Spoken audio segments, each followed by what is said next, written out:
Block 7 की course पे start की हुई है, जिसमें आज हम पैथोलॉजी के प्रैक्टिकल्स करेंगे।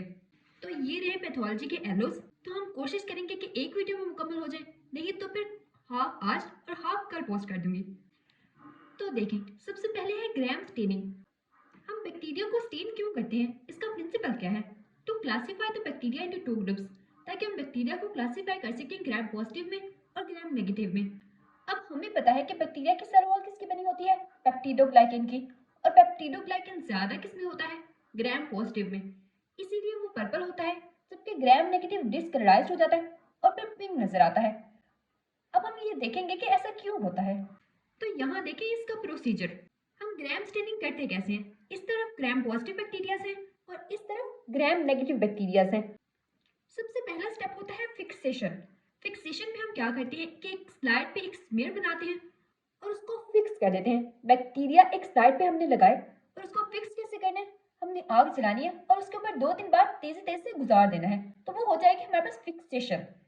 फिक्सेशन करने के बाद हमने क्या करना है? उस स्लाइड पे हमने क्रिस्टल वॉयलेट डालना है। क्रिस्टल वॉयलेट क्या है? प्राइमरी स्टेन है जो कि ग्राम स्टेनिंग में यूज होगा। हमने क्रिस्टल वॉयलेट डाला और फिर 1 मिनट वेट करना है, फिर उसको वॉश कर देना है। तो जो ग्राम पॉजिटिव बैक्टीरिया होंगे वो भी पर्पल हो जाएंगे क्रिस्टल वॉयलेट की वजह से, और ग्राम नेगेटिव बैक्टीरिया भी पर्पल ही हो जाएंगे। फिर तीसरे स्टेप में हमने करना है आयोडीन ट्रीटमेंट। आयोडीन ट्रीटमेंट में क्या करेंगे? हम आयोडीन डालेंगे और फिर उसी तरह क्रिस्टल वॉयलेट की तरह 1 मिनट वेट करेंगे और इसको रिमूव कर देंगे। लेकिन अभी तक बैक्टीरिया पर्पल ही है, ग्राम पॉजिटिव भी पर्पल है और ग्राम नेगेटिव भी पर्पल है। फिर आगे चेनिंग स्टेप आ रहा है। हमने जब अल्कोहल डाल दी है और उसको 15 सेकंड तक छोड़ देना है, जब हम उसको वॉश करेंगे तो क्या होगा? तो ग्राम पॉजिटिव तो स्टेन ले लेंगे, वो डिस्कलराइज नहीं होंगे क्योंकि उनके अंदर थिक पेप्टिडोग्लाइकेन थी। जबकि ग्राम नेगेटिव वो डिस्कलराइज हो जाएंगे, उनका कलर उड़ जाएगा, वो दोबारा से वैसे हो जाएंगे जैसे पहले थे। तो देखें, इसमें मैंने फिलिंग नहीं की। फिर हम क्या करेंगे? फिर हम काउंटर स्टेन डालेंगे। अब देखते हैं कि कौन सा बैक्टीरिया स्टेन देता है। सेफ्रोनिन काउंटर स्टेन है इसका, और फिर इसको डालकर 1 मिनट तक वेट करना है और फिर इसको वॉश अप और एयर ड्राई कर देना है। जो ग्राम पॉजिटिव है वो तो फिर भी पर्पल ही रहेंगे, हीट बन गया ये। लेकिन जो ग्राम नेगेटिव होते हैं वो क्या हो जाते हैं? पिंक हो जाते हैं। सेफ्रोनिन डालने के बाद ग्राम नेगेटिव क्या हो जाएंगे? पिंक हो जाएंगे। तो ऑब्जर्वेशन हम कैसे करेंगे? हम सीडरवुड ऑयल डालेंगे स्लाइड पे और फिर उसको ऑयल इमर्जन लेंस में माइक्रोस्कोप के अंदर ऑब्जर्व करेंगे। ऑब्जर्वेशन में हमें क्या पता चलेगा कि जो ग्राम पॉजिटिव बैक्टीरिया है उनका स्टेन पर्पल रहता है, जबकि ग्राम नेगेटिव बैक्टीरिया का स्टेन पिंक हो जाता है। एक दफा मैं फिर आपको प्रोसीजर के स्टेप्स बता देती हूँ। सबसे पहले हमने फिक्स किया, एक स्मेयर बनाया और इसके हीट पे से 2-3 मिनट में पास किया और इसकी फिक्सेशन हो गई। फिर हमने उसमें क्रिस्टल वॉयलेट ऐड किया। क्रिस्टल वॉयलेट ने क्या किया? ये प्राइमरी स्टेन है और उसने दोनों बैक्टीरिया को पर्पल कर दिया। फिर उसके बाद आयोडीन ट्रीटमेंट करेंगे, इससे भी दोनों बैक्टीरिया पर्पल ही रहेंगे। फिर डिस्कलराइजेशन, जब हमने अल्कोहल ऐड की तो जो हमारे पास ग्राम पॉजिटिव बैक्टीरिया थे वो तो पर्पल ही रहे, जबकि ग्राम नेगेटिव बैक्टीरिया डिस्कलराइज हो गए। फिर इस डिस्कलराइज के अंदर हमने काउंटर स्टेन यानी कि सेफ्रोनिन डाला और फिर हमने उसको ऑब्जर्व किया, तो हमें पता चला कि ग्राम पॉजिटिव बैक्टीरिया पर्पल होते हैं, जबकि ग्राम नेगेटिव बैक्टीरिया पिंक होते हैं। लेकिन कुछ केसेस ऐसे होते हैं जिसमें हमें सही रिजल्ट नहीं मिल सकता। वो क्या केसेस होते हैं? जब बैक्टीरिया की सेल वॉल डैमेज हो। क्यों? एंटीबायोटिक्स की वजह से। हमने कोई एंटीबायोटिक्स दी जिसने बैक्टीरिया की सेल वॉल को इनहिबिट कर दिया, जैसे कि पेनिसिलिन थी, सेफलोस्पोरिन्स थी, तो उसकी वजह से क्या होगा? हमें फॉल्स रिजल्ट मिलेंगे। ग्राम पॉजिटिव बैक्टीरिया, क्या पता ग्राम नेगेटिव पिंक नजर आने लग जाए, या कुछ भी हो सकता है, वो स्टेन ले ही ना। अगर हम एक्सेस हीट फिक्सेशन कर दें, ज्यादा हीट में से गुजार दें, तो भी हमारा स्मेल खराब हो जाएगा। अगर डिस्कलराइजेशन कर दें, ज्यादा अल्कोहल डाल दें, ओल्ड आयोडीन यूज करें या हम ओल्ड बैक्टीरिया इनोकुलम यूज करें, तब भी हमारे पास फॉल्स रिजल्ट आ सकते हैं। स्टेनिंग हेल्प कैसे करती है कि हमने कौन सी एंटीबायोटिक्स देनी है? हमें पता है कि कुछ एंटीबायोटिक्स ऐसी होती हैं जो कि ग्राम पॉजिटिव के लिए एक्टिव होती हैं, जबकि कुछ एक्टिव होती हैं ग्राम नेगेटिव के लिए। बहुत कम ऐसी हैं जो ग्राम पॉजिटिव और ग्राम नेगेटिव दोनों के लिए इक्वली एक्टिव हों। तो इसलिए हम ग्राम स्टेनिंग करते हैं ताकि हमें पता चले कि बैक्टीरिया है कौन सा, ग्राम पॉजिटिव है या ग्राम नेगेटिव है, ताकि हम उसके हिसाब से एंटीबायोटिक्स चूज कर सकें। तो ये थी reason how staining have to choose antibiotics. हमारा फर्स्ट डायलॉग हो चुका है ग्राम स्टेनिंग वाला। अब है interpretation of CBC. CBC reports को हम कैसे चेक करते हैं? अब यहाँ पे रिपोर्ट तो नहीं है, लेकिन हमें जब नॉर्मल वैल्यूज पता होंगी तो हम एबनॉर्मल तो फाइंड कर ही लेंगे। तो पहले ये सीबीसी होता क्या है? कंप्लीट ब्लड काउंट होता है, जिसके अंदर इंफॉर्मेशन पता चलती है कि किसी पर्सन के अंदर कितने व्हाइट ब्लड सेल्स हैं, कितने रेड ब्लड सेल्स हैं, कितने प्लेटलेट्स हैं सीबीसी क्या मेजर करता है? आरबीसी काउंट को, व्हाइट ब्लड सेल काउंट को, प्लेटलेट काउंट को, हीमोग्लोबिन कंसंट्रेशन को, हेमाटोक्रिट को, आरबीसी इंडिसेस को और ल्यूकोसाइट डिफरेंशियल को। अब हम ये सब चीजें अलग अलग पढ़ेंगे। सीबीसी रिपोर्ट में सबसे पहले क्या था? RBC indices. तो आरबीसी के इंडिसेस में क्या क्या आ जाएगा? सबसे पहले है आरबीसी काउंट, हीमोग्लोबिन आ जाएगा, हेमाटोक्रिट, एमसीवी, एमसीएच, एमसीएचसी। तो आरबीसी काउंट से स्टार्ट करते हैं। अब ये हैं तो याद करने वाली चीजें, लेकिन मैं फिर भी आपको एक दफा पढ़ के बता देती हूँ ताकि आपको पढ़ने में आसानी हो, और नोट्स जरूर देख लीजिएगा। तो आरबीसी काउंट की नॉर्मल वैल्यूज मेल में क्या होती है? 4.5 to 6.5 मिलियन पर माइक्रोलीटर होती है, और फीमेल्स में कितनी है? 3.5 to 5.8 मिलियन पर माइक्रोलीटर। अब आरबीसी काउंट किन कंडीशन के अंदर इंक्रीज कर सकता है और किन कंडीशन के अंदर डिक्रीज कर सकता है, ये हमारे पास सिनेरियोस में आ सकता है। तो आरबीसी काउंट इंक्रीज करता है पॉलीसाइथेमिया वेरा के अंदर, क्योंकि उसके अंदर बोन मैरो हाइपर फंक्शनिंग करने लग जाती हैं, बहुत ज्यादा सेल्स बनाने लग जाती हैं, तो आरबीसी काउंट इंक्रीज कर जाता है। उसके अलावा हाइपोक्सिया के अंदर भी ऑक्सीजन की कमी है बॉडी के अंदर, बॉडी कंपनसेट करने की कोशिश कर रही है, एरिथ्रोपाइटिन ज्यादा बना रही है, उससे लग रहा है कि आरबीसी कम है, इस वजह से ऑक्सीजन नहीं आ रही। लेकिन एरिथ्रोपाइटिन जब इंक्रीज करेगा तो आरबीसी काउंट भी इंक्रीज कर जाएगा, तो इन कंडीशन में आरबीसी काउंट इंक्रीज करता है। और डिक्रीज कब करेगा? एनीमिया के अंदर। अब यहाँ देखें, जो आरबीसी काउंट, हीमोग्लोबिन और हेमाटोक्रिट है, इसमें ये चीज सेम है कि तीनों हाई हो रहे हैं पॉलीसाइथेमिया वेरा के अंदर, हाइपोक्सिया के अंदर और डिहाइड्रेशन के अंदर। डिहाइड्रेशन की वजह से भी आरबीसी काउंट इंक्रीज करता है। और लो कब कर रहे हैं? आरबीसी काउंट लो होता है एनीमिया के अंदर, जबकि हीमोग्लोबिन लो होता है आयरन डेफिशिएंसी एनीमिया। ये भी एनीमिया का एक टाइप है, लेकिन आयरन डेफिशिएंसी एनीमिया में या विटामिन और फोलेट डेफिशिएंसी होगी तब भी, हीमोलाइसिस के अंदर भी, और chronic diseases for example cancers, ये सारे भी एनीमिया के टाइप्स हैं। यहाँ पे अलग अलग करके लिख दिए हैं। तो एनीमिया के अंदर हीमोग्लोबिन डिक्रीज करता है। हीमोग्लोबिन की नॉर्मल वैल्यू क्या होती है? 13 to 17 मिलीग्राम पर डेसीलीटर, और फीमेल्स में 12 to 16 मिलीग्राम पर डेसीलीटर। फिर आ जाता है हेमाटोक्रिट। हेमाटोक्रिट क्या होता है? हेमाटोक्रिट होता है कि ब्लड के कितने वॉल्यूम में आरबीसीज हैं, सिर्फ रेड ब्लड सेल्स कितना वॉल्यूम कवर कर रहे हैं ब्लड का। तो मेल में वो होता है 40 to 54% और फीमेल में होता है 36 to 48%। इनके भी हाई होने की सेम ही रीजन है और लो होने के भी सेम ही रीजन है। अगर फ्लूइड ओवरलोड होगा तब भी ब्लड में फ्लूइड ज्यादा है जबकि सेल्स कम हो गए, तो इस वजह से भी हेमाटोक्रिट कम आएगा। अब हम देख लेते हैं एमसीवी। एमसीवी क्या होता है? एमसीवी हमें एवरेज साइज बताता है आरबीसीज का। इसकी नॉर्मल वैल्यू मेल और फीमेल दोनों के अंदर सेम होगी, जो कि कितनी है? 76 to 98 फेम्टोलीटर। और फिर एमसीवी इंक्रीज किन केसेस के अंदर करता है? किन केसेस के अंदर आरबीसी का सेल इंक्रीज करता है? हमें पता है कि मेगैलोब्लास्टिक एनीमिया, जिसमें आरबीसी का साइज इंक्रीज कर जाता है, तो उसमें एमसीवी भी इंक्रीज करेगा। और डिक्रीज कब करेगा? एनीमियाज के अंदर, for example iron deficiency anaemia, anaemia of chronic diseases, blood poisoning के अंदर भी डिक्रीज कर सकता है, सिड्रोब्लास्टिक एनीमिया और थैलासीमिया के अंदर भी। इसके लिए एक निमोनिक है स्लेट। स्लेट जिसपे हम बचपन में तख्ती से लिखा करते थे, पता नहीं आपने लिखा है कि नहीं। तो स्लेट याद रखना है इसके लिए, जब एमसीवी कम करता है। फिर है एमसीएच। एमसीएच का मतलब होता है amount of haemoglobin in RBCs. वो साइज बता रहा था और ये बताएगा कि हीमोग्लोबिन कितना है। इसकी फुल फॉर्म क्या होती है? मीन कार्पस्कुलर हीमोग्लोबिन, और उसकी क्या थी? Mean corpuscular volume. तो नाम से हमें पता चल जाएगा कि ये क्या बता रहा है। वो वॉल्यूम बताएगा यानी साइज, और ये बताएगा हीमोग्लोबिन की कंसंट्रेशन।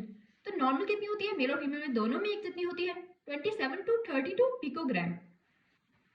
इनके यूनिट जरूर याद रखने हैं कि ये पिकोग्राम में होता है जबकि एमसीवी फेम्टोलीटर में होता है।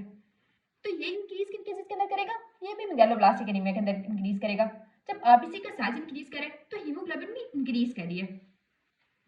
और डिक्रीज किस में करेगा? आयरन डेफिशिएंसी एनीमिया के अंदर और थैलासीमिया के अंदर भी ये डिक्रीज कर जाता है। फिर आ जाती है एमसीएचसी। कंसंट्रेशन कितनी है हीमोग्लोबिन की आरबीसीज के अंदर? इसकी नॉर्मल वैल्यू होती है 32 to 36%। और ये इंक्रीज किन केसेस के अंदर करता है? हेरिडिटी स्फीरोसाइटोसिस के अंदर। क्यों इंक्रीज करता है? अब हेरिडिटी स्फीरोसाइटोसिस के अंदर क्या होता है कि जो आरबीसीज है ना, उनकी मेम्ब्रेन की सही से सिंथेसिस नहीं होती।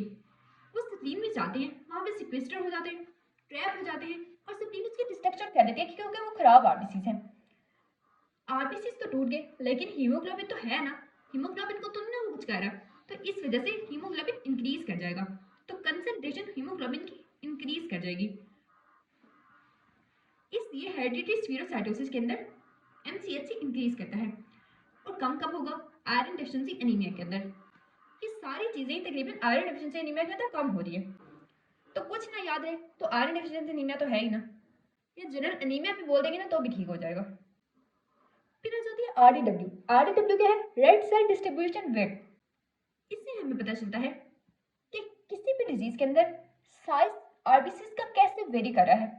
जैसे कि आयरन डेफिशिएंसी एनीमिया में पता है माइक्रोसाइटिक आरबीसीज होते हैं, जबकि मेगैलोब्लास्टिक एनीमिया के अंदर मैक्रोसाइट्स होते हैं। आरबीसी का साइज छोटा होता है, बड़ा होता है।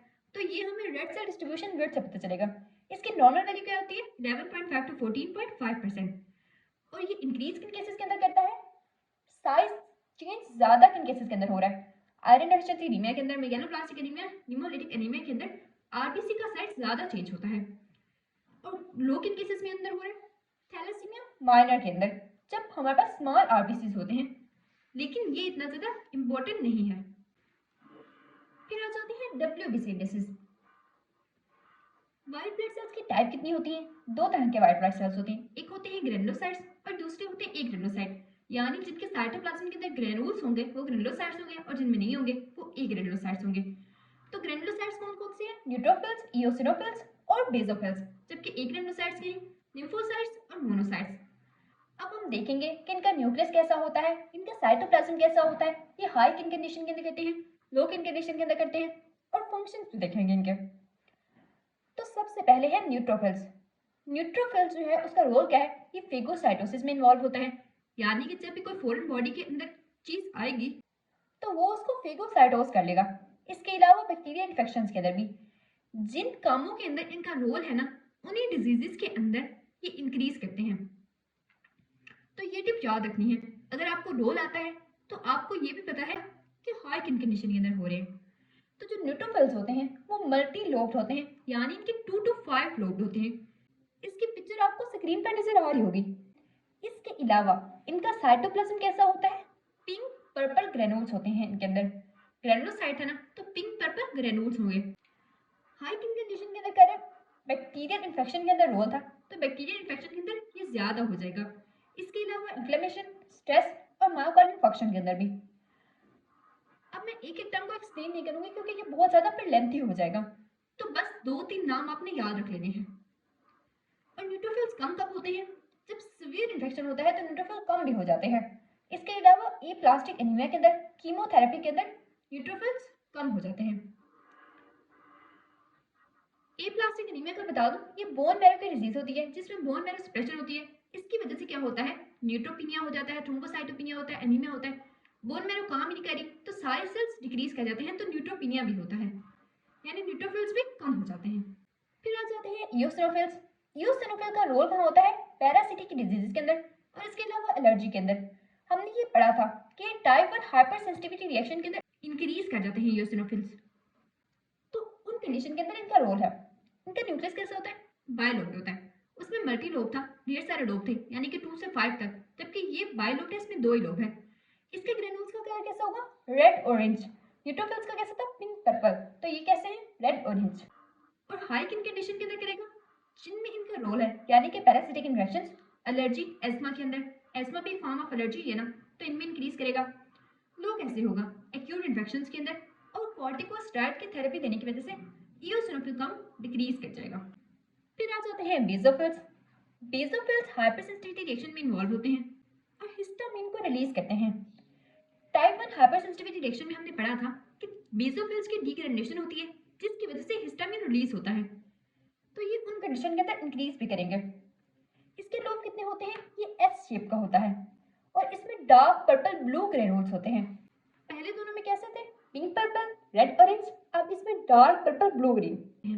हाई किन कंडीशन में करेगा? एलर्जिक रिएक्शंस के अंदर, CML के अंदर, क्रोनिक माइलॉइड ल्यूकीमिया के अंदर, क्रोनिक इन्फ्लेमेशन के अंदर ये इंक्रीज कर जाएगा। और डिक्रीज किस कंडीशन के अंदर करेगा? हाइपरथायरॉइडिज्म के अंदर और स्टीरॉयड थेरेपी की वजह से डिक्रीज कर जाएगा। इओसिनोफिल्स भी स्टीरॉयड थेरेपी की वजह से डिक्रीज कर रहे थे। फिर आ जाते हैं लिम्फोसाइट्स। लिम्फोसाइट्स का रोल होता है एडेप्टेटिव इम्यूनिटी के अंदर, यानी कि जो इनेट नहीं है, बचपन से हमारे अंदर नहीं है, जो कोई इन्फेक्शन हुआ तो हमारी बॉडी ने जिस इम्यूनिटी को अडॉप्ट किया वो होगी लिम्फोसाइट्स की वजह से। और वायरल इन्फेक्शन के अंदर भी इनका न्यूक्लियस कैसा होता है? इनका लोब नहीं होता, इनका राउंड न्यूक्लियस होता है। इनका साइटोप्लाज्म भी डिफरेंस है क्योंकि इसमें ग्रेनुल नहीं होते, तो स्काई ब्लू साइटोप्लाज्म होगा और ग्रेनुल्स नहीं होंगे। हाई कब होगा? वो ही वायरल इन्फेक्शंस के अंदर, क्रोनिक इन्फेक्शंस और ल्यूकीमिया के अंदर। और डिक्रीज कब करेगा? एचआईवी के अंदर, इम्यूनो डेफिशिएंसी के अंदर। अब ये इम्यूनिटी के अंदर इसका रोल है। एचआईवी और इम्यूनो डेफिशिएंसी के अंदर क्या होता है कि इम्यूनिटी डिक्रीज कर जाती है, तो ये भी डिक्रीज कर जाएंगे। फिर आ जाते हैं मोनोसाइट्स। मोनोसाइट्स फेगोसाइटोसिस के अंदर रोल प्ले करती हैं और क्रोनिक इन्फेक्शंस के अंदर। इनका न्यूक्लियस कैसा होता है? ये किडनी शेप न्यूक्लियस होता है, हार्ट शेप न्यूक्लियस होता है इनका। साइटोप्लाज्म ग्रे ब्लू साइटोप्लाज्म है और इनमें भी ग्रेनुल्स नहीं होंगे। इंक्रीज किन केसेस के अंदर करता है? क्रोनिक इन्फेक्शंस, ल्यूकीमिया के अंदर, इन्फ्लेमेशन के अंदर इनकेस कहते हैं। और डिक्रीज कब करता है? Aplastic anaemia, bone marrow suppression के अंदर।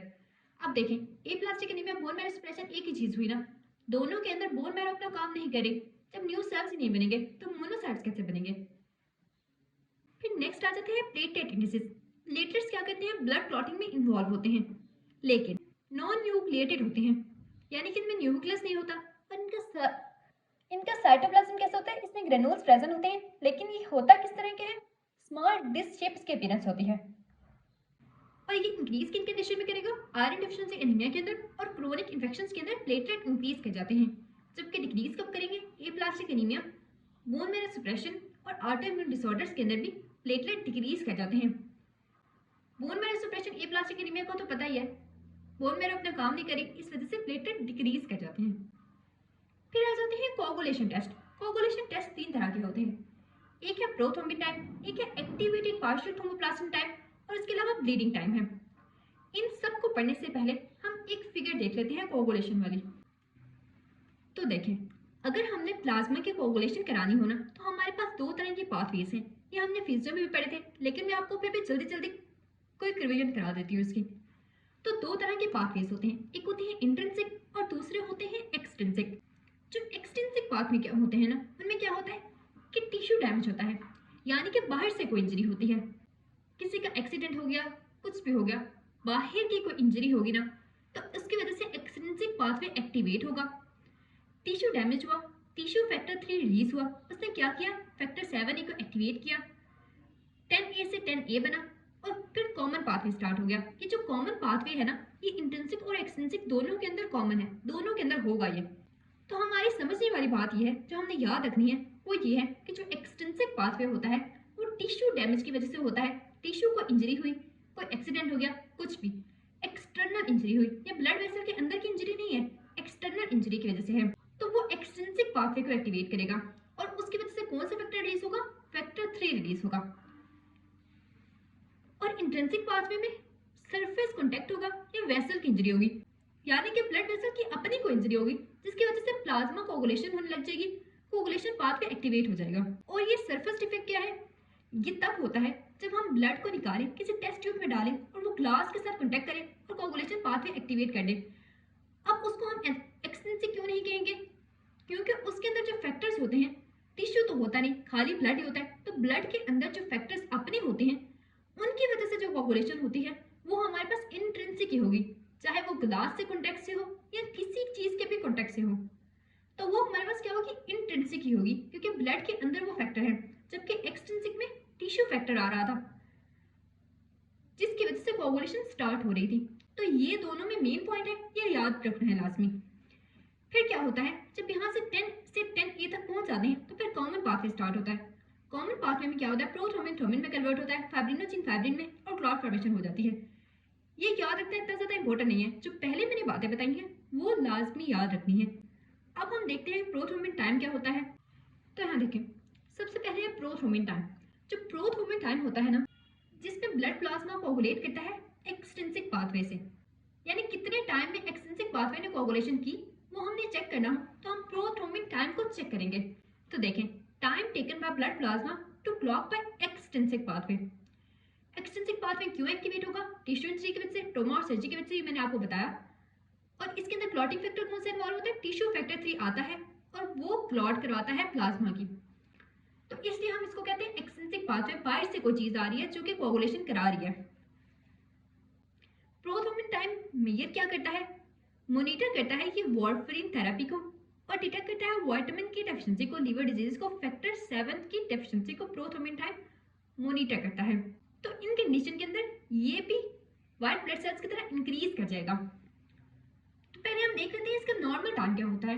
11 टू 13.5 सेकंड्स के अंदर कोगुलेशन हो जाती है, यानी कि किसी पर्सन को इंजरी हुई और 11 टू 13.5 सेकंड इतनी तेजी से एक्सट्रिंसिक पाथवे एक्टिवेट हुआ और उसने कोगुलेशन करा दी ताकि ब्लीडिंग ज्यादा ना हो। प्रोथ्रोम्बिन टाइम इंक्रीज किन कंडीशन में करेगा? विटामिन के deficiency, warfarin therapy, factor 8 deficiency, liver disease, इसमें से 2-3 याद रख लें। और डिक्रीज कब करेगा? जब विटामिन के ज्यादा हो जाएगा डाइट में, हम ज्यादा लेने लग जाएंगे तो ये डिक्रीज कर देगा, या क्लॉटिंग फैक्टर ज्यादा होने लग जाएंगे तब भी प्रोथ्रोम्बिन टाइम डिक्रीज कर जाएगा, यानी कि तब प्लाज्मा जल्दी से कोगुलेट हो जाएगा, जबकि इन कंडीशन के अंदर प्लाज्मा को कोगुलेट होने में टाइम लगेगा। फिर एक्टिवेटेड पार्शियल थ्रोम्बोप्लाज्म टाइम, ये भी प्रोथ्रोम्बिन टाइम जैसे ही है, लेकिन इसमें इंट्रिंसिक पाथवे एक्टिवेट होगा। Time taken by blood plasma to clot by intrinsic pathway, और ये मॉनिटर क्या करता है? हेपरिन थेरेपी को मॉनिटर करता है। इंट्रिंसिक पाथवे एक्टिवेट कैसे होता है? इंजरी इनसाइड द वेसल या कांटेक्ट विद ग्लास ट्यूब, ये मैंने आपको बता दिया है। उसके बाद इसका टाइम क्या होता है? 25 टू 35 सेकंड के अंदर, यानी कि किसी पर्सन को कोई इंजरी हुई या ब्लड वेसल की कोई इंजरी हुई तो इतनी जल्दी जल्दी इंट्रिंसिक पाथवे एक्टिवेट होगा और कोगुलेशन करा देगा। तो 25 टू 35 सेकंड लगेंगे सिर्फ ब्लीडिंग को स्टॉप करने में, कोगुलेशन करने में। तो ये इंक्रीज कब करता है? उन कंडीशन के अंदर जिनके अंदर ब्लीडिंग बहुत ज्यादा होती है, जैसे हीमोफीलिया ए और बी है, फैक्टर 12 डेफिशिएंसी है, लूपस एंटीकोगुलेंट है, हेपरिन थेरेपी है और डिसेमिनेटेड इंट्रावेस्कुलर कोगुलेशन, इनके अंदर ये एपीटीटी इंक्रीज कर जाता है। और डिक्रीज कब करेगा? जब क्लॉटिंग फैक्टर बहुत ज्यादा होंगे, ओरल कंट्रासेप्टिव्स नहीं होंगी, प्रेगनेंसी होगी या इन्फ्लेमेशन होगी, तो ये डिक्रीज कर जाएगा। फिर है bleeding time. Bleeding time assess करता है प्लेटलेट के फंक्शन को, यानी कि कितना टाइम लगा है बॉडी को ब्लीडिंग को स्टॉप करने में। तो ये नॉर्मल होता है 2 टू 7 मिनट्स। और इंक्रीज किन कंडीशन में करता है? थ्रोम्बोसाइटोपिनी के अंदर। थ्रोम्बोसाइटोपिनी क्या होता है? थ्रोम्बोसाइट्स होते हैं प्लेटलेट्स। प्लेटलेट हमें चाहिए होती है कोगुलेशन कराने के लिए, यानी कि ब्लड क्लॉटिंग कराने के लिए। जब वो कम होंगे तो क्या होगा? ब्लीडिंग टाइम इंक्रीज कर जाएगा, क्लॉटिंग नहीं होगी। और उसके अलावा प्लेटलेट फंक्शन डिफेक्ट्स के अंदर भी डिक्रीज कब करेगा? प्लेटलेट काउंट जब इंक्रीज कर जाएंगे, जल्दी से ब्लीडिंग हो जाएगी तो ब्लीडिंग टाइम डिक्रीज कर जाएगा। और रिएक्टिव प्लेटलेट्स भी होंगे तब भी ब्लीडिंग टाइम डिक्रीज कर जाएगा। तो ये वाले प्रैक्टिकल हमारे हो गए, जिन पे टिक लगाई है मैंने, और बाकी के थोड़े से रह गए वो हम अब कल करेंगे। अगर मुझसे कोई मिस्टेक हो गई हो तो मुझे कमेंट में लाजमी करेक्ट कर दिया करें। और मुझे ये भी बताएं कि ड्राइव करेंग आपके पास ओपन हो जाता है, आपको नोट्स मिल जाते हैं? कहीं ऐसा ना हो मैं लगाती रहूं और किसी को फायदा भी ना हो, तो लास्ट में बता दीजिएगा प्लीज।